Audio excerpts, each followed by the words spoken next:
This is Mike Saunders, and I am here to talk about chlorophyll.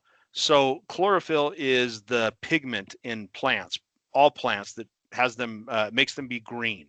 Um, Chlorophyll is used in the photosynthesis process. It's part of how plants get energy from the sun, and it's really interesting because the structure of chlorophyll actually looks a lot like the structure of hemoglobin, the molecule in our blood that transports oxygen and gives us energy as humans.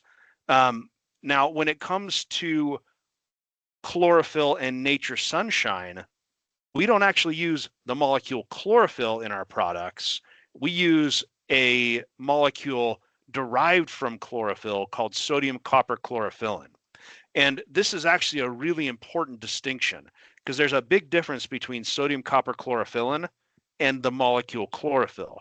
And that big difference is mostly that chlorophyll is a fat soluble molecule. It does not dissolve in water, whereas sodium copper chlorophyllin dissolves well in water. This is very important for the function of sodium copper chlorophyllin in our body. Now, when I take sodium copper chlorophyllin, the most important thing that it does in my body is it helps my body eliminate certain types of toxins. And there's a few different types of molecules that I can take that help rid me of toxins. And the main way that they do that is by sticking to those toxins. Sodium copper chlorophyllin sticks to a specific class of toxins called polycyclic aromatic hydrocarbons, PAHs. And these types of toxins, they're very fat soluble. They build up in my system.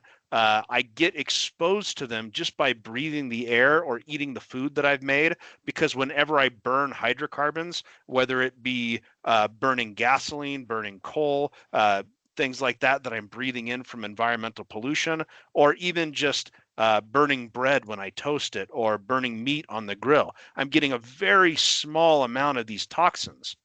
Now, it takes a long time for these toxins to build up in my body and to start to cause damage. But the problem is they accumulate in my fatty tissue and they're very stable. And my body has a hard time getting rid of them. So when I take sodium copper chlorophyllin, it sticks to these molecules. It's an interaction called pi stacking. It's a chemistry thing that you probably don't need to worry about. But the important thing is it sticks to these molecules. And because it's very water soluble, it allows them to be pulled back into the bloodstream where they can eventually be filtered out and eliminated. So if I take my sodium copper chlorophyllin every day, I'm able to remove these toxins, and the overall net effect on my body is that my body recovers faster. My body has healthier skin even. These molecules accumulate under my skin, and they can actually cause damage to the proteins in my skin, things like collagen and elastin, which can cause premature wrinkling and things like that. So by removing these, I'm keeping my skin looking younger. I am removing toxins from my body that can actually cause damage to my body in many different ways, and I'm becoming healthier overall.